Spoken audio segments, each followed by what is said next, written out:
Hi guys, তোমরা সবাই কেমন আছো? আশা করি তোমরা সবাই খুব ভালো আছো। আমিও অনেক অনেক অনেক ভালো আছি। আমি আজকে ব্লগটা তোমাদের সাথে শেয়ার করছি। আমি সারাদিন কী করি। সকালবেলা ঘুম থেকে উঠে হাত মুখটা ধুয়ে ফ্রেশ হয়ে রেডি হয়ে নিলাম। রেডি হওয়ার পরে এবার কী কাজ করি তোমাদের সাথে আমি শেয়ার করছি। সকালবেলা ঘুম থেকে উঠে প্রথমেই কাজ বাসি উঠোনটাকে ঝাড় দেওয়া। সকালবেলা উঠে বাসি উঠোনটাকে ঝাড় দিয়ে দিচ্ছি। আমাদের উঠোনটা অনেকটাই বড়। তোমাদেরকে আজকে পুরোটুকুও দেখাতে পারলাম না, কেননা যে আজকে আমার ঘুম থেকে উঠতে অনেকটাই দেরি হয়ে গেছিলো। কেননা যে আগের দিন রাত্রিবেলা আমি অনেকটা রাত করে ঘুমিয়েছিলাম, যার জন্য আমার ঘুম থেকে উঠতে অনেকটা দেরি হয়ে গেছিলো।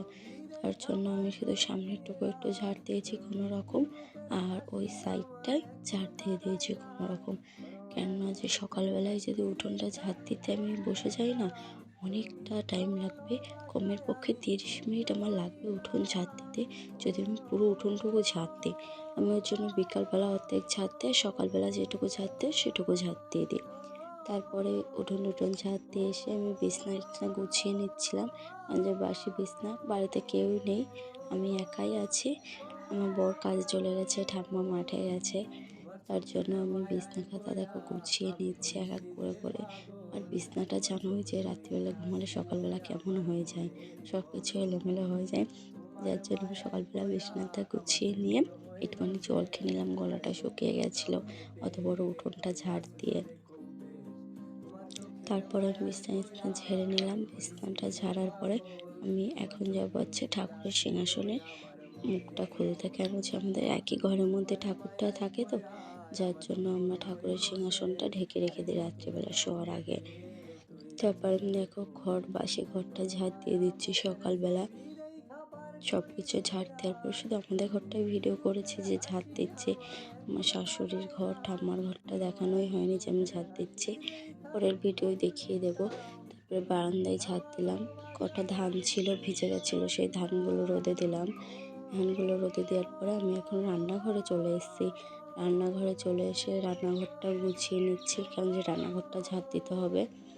এই ঘরটা আমাদের গ্যাস থাকে, উনুনের ঘর আলাদা আমাদের।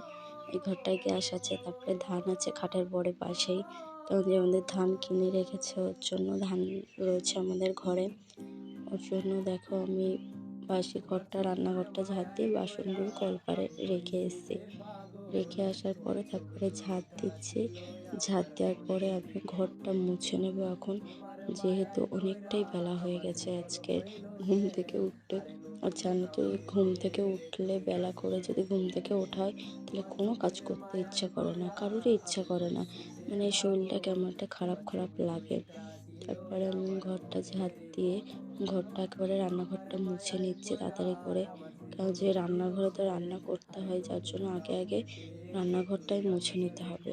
তারপর রান্নাঘরটা মোছার পরে আমি উনুনের ঘরে চলে গেলাম, উনুনের ঘরটা লেপার জন্য, যে এখানে আমি কাঠে রান্না করি। আমাদের গ্যাসটা ফুরিয়ে গেছে, অনেক দিন হয়ে গেছে। আর গ্যাস থাকলে আমি গ্যাসে সেরকম একটা রান্না করি না, উনুনে আমাদের রান্না করা বেশি হয়। রান্নাঘরটা ঝাঁট দেওয়ার পরে তারপর রান্নাঘরটা লেপে নিতে হবে। তারপরে রান্নাঘরটা লেপার জন্য আমি পোস নিয়ে চলে এসেছি।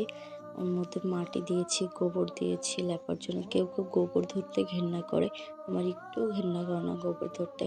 কারণ যে আমাদের উঠোন ঘরটা সব আমারই লেপতে হয়, কেননা যে শুধু আমাদের ঘরটাই কার্পেট পাতানো আছে, আর সব আমাদের মাটি। ওর জন্য আমার এই ঘরটা সব কিছু লেপতে হয় বলে আমার কোনো ঘেন্না করে না। প্রত্যেক দিন রান্নাঘরটা আমার লেপতে হয়, সব কিছুই আমার করতে হয়। কারণ যে আমার শাশুড়ি মা বাড়িতে থাকে না যেহেতু, আর ঠাম্মা থাকে, ঠাম্মার বয়স হয়ে গেছে, ঠাম্মা বেশিরভাগ মাঠেই থাকে। ওর জন্য আমারই সব কিছু করতে হয়। রান্নাঘরটা দেখো লেপার পরে আমি চলে গেছি এখন বাসনগুলো মাজতে। যে বাসনগুলো আমি কলপারে রেখে দিয়েছিলাম, সেই বাসনগুলো আমি এখন মেজে নিচ্ছি। বাসনগুলো মাজার পরে আমি ধুয়ে টুয়ে একেবারে রান্নার জলও নিয়ে রেখে দেবো রান্নাঘরে, কেন যে আমার একটুখানি পরেই রান্না করতে যেতে হবে। তার কিছুক্ষণের মধ্যে দেখি আমার দাদা চলে এসেছিলো আমাদের বাড়িতে। আমার দাদা আসার পরে বলল কি যে, বোনাই আমাদের বাড়িতে খাবে, তুই বাড়িতে তোর মতন আর আমার মতন রান্না করে নিস। আমি আবার ভাবলাম যে আমার নিজের জন্য কেন রান্না করব, আমি তো তাহলে তোদের বাড়িতে চলে গেলেই হয়ে যাবে। তাই আমি বললাম আমি আর কষ্ট করে আজকে রান্নাটাই করব না, তোদের বাড়িতে চলে যাবো, তোদের বাড়িতে গিয়ে আজকে খাওয়া দাওয়া করবো। তারপরে আমি থালা বাসন মেজে এসে আমার খুব খিদে পেয়ে গেছিলো, ঘরে 2টো রুটি ছিল, সেই 2টো রুটি আমি খেয়ে নিয়েছি। খেয়ে নেওয়ার পরে তারপরে আমি ঘর মুছতে চলে এসেছিলাম আমাদের, কেন যে আজকে বৃহস্পতিবার, তার জন্য আমি কালকে ভিডিওটা করেছি আর আজকে পোস্ট করব ভিডিওটা। কারণ যে এডিট করতেও তো একটা টাইম লাগে, তোমরা তো সবাই জানো একটা ভিডিও করতে যতটা টাইম লাগে সেই ভিডিওটায় কাজ করে ছাড়তে গেলে ঠিক ততটাই টাইম লাগে, তাতে বেশি টাইম লাগে। তারপরে ঘর মুছে এসে সিঁড়ি টিড়ি মুছে এসে তারপরে আমি জামা কাপড়গুলো ভিজিয়ে দিয়েছি। জামার কাপড়গুলো ভিজিয়ে এসে আমাদের ছাগল আছে যেহেতু, তার জন্য আমি ছাগলের ঘরটা ঝাঁট দিয়েছি। ঝাঁট দেওয়ার পরে তারপরে জামা কাপড়গুলো দেখো আমি কেচে ধুয়ে নিচ্ছি। আমার শাশুড়ি ঘরের বিছানার চাদরটা খুব নোংরা হয়েছিল, তার জন্য তুলে আমি একেবারে ভিজিয়ে ধুয়ে কেচে রেখে দিচ্ছি। কেন যে আমাদের কদিন পরে আমাদের বাড়িতে কালী পুজো আছে আমার বাবার বাড়িতে, ওর জন্যই সব কিছু আগের থেকে আমি অল্প অল্প করে কাজগুলো গুছিয়ে রাখছি। তারপরে ফুল বেলপাতা আমি তুলতে চলে গেছিলাম, দুব্বো যা যা জানো যে বৃহস্পতিবারে লাগে, ফুল বেলপাতা দুব্বো এগুলো আমাদের গাছেরই ফুল। আমি এই গাছটা লাগিয়েছিলাম, সাদা নীলকণ্ঠ লাল নীলকণ্ঠ ফোটে। যেহেতু আমাদের বাড়িতে শিব ঠাকুর আছে, লোকের বাড়িতে তুমি বলো কবার চাওয়া যায় আনতে, তবে সাদা ফুল গাছ থেকে সাদা ফুল তুলে নিয়েছিলাম। তারপরে চলে গেছি আমি ঠাকুরের বাসন মাজতে, ঠাকুরের বাসনগুলো মেজে নিয়েছি। মেজে তারপরে আমি ঠাকুরের বাসনগুলো একবারে ধুয়ে নেব। ধুয়ে নেওয়ার পরে ঠাকুরের বাসন মাজতে মাজতে ঠাম্মা চলে এসছে। ঠাম্মাকে বলছিলাম তুমি তাড়াতাড়ি করে স্নান করে রেডি হয়ে নাও, আমাদের ওই বাড়িতে যেতে হবে, আমি আজকে রান্না করি না, ওই বাড়িতে গিয়ে খাবো। ঠাম্মা বলছে আমার মাঠে অনেক কাজ আছে, আমি যেতে পারবো না।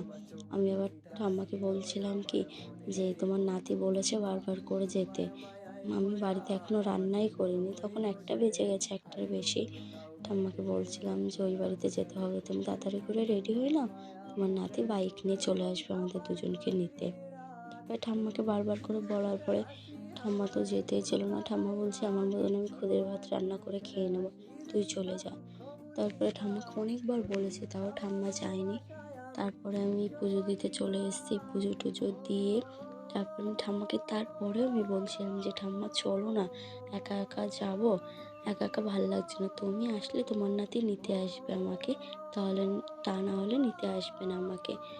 ঠাম্মাকে অনেকবার বলেছি, ঠাম্মা যায়নি। দেখতে পাচ্ছি আজকে বৃহস্পতিবার আমি পুজো দিচ্ছি, অনেকেই বলে খালি ঘট নাকি পাতাতে নেই, তার জন্য আমাদের গাছ থেকে আমি একটা ছোট্ট দেখে একটা পান ছিঁড়ে নিয়েছিলাম, সেই পানটা ঘটের পরে বসিয়ে তারপরে আমি দিয়ে দিয়েছিলাম ফুল বেলপাতা দুব্বো দিয়ে। আমাদের বাড়িতে কালী ঠাকুরের ফটো আছে, আমি চেয়েছিলাম আমার মানসিকটা আমার শ্বশুর বাড়িতেই দিতে, কিন্তু আমাকে আমার শাশুড়ি দিতে দেয়নি, যে তার জন্য আমি আমার শ্বশুর বাড়িতে দিইনি, আমার বাবার বাড়িতে দিয়েছি। তার জন্য আমি এটা কালী ঠাকুরের ফটো কিনে এনে রেখে দিয়েছি। তারপরে আমি পুজো টুজো তাড়াতাড়ি করে দিয়ে দিলাম।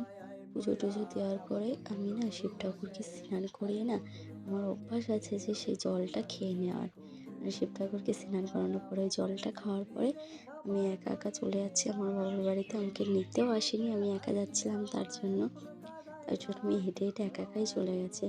ওরা কাজ করছে তার জন্য ঠান্ডা নিয়েছি, আর আমার সোনামার জন্য আমি একটা খাবার নিয়েছি, একটা ফুল নিয়েছি।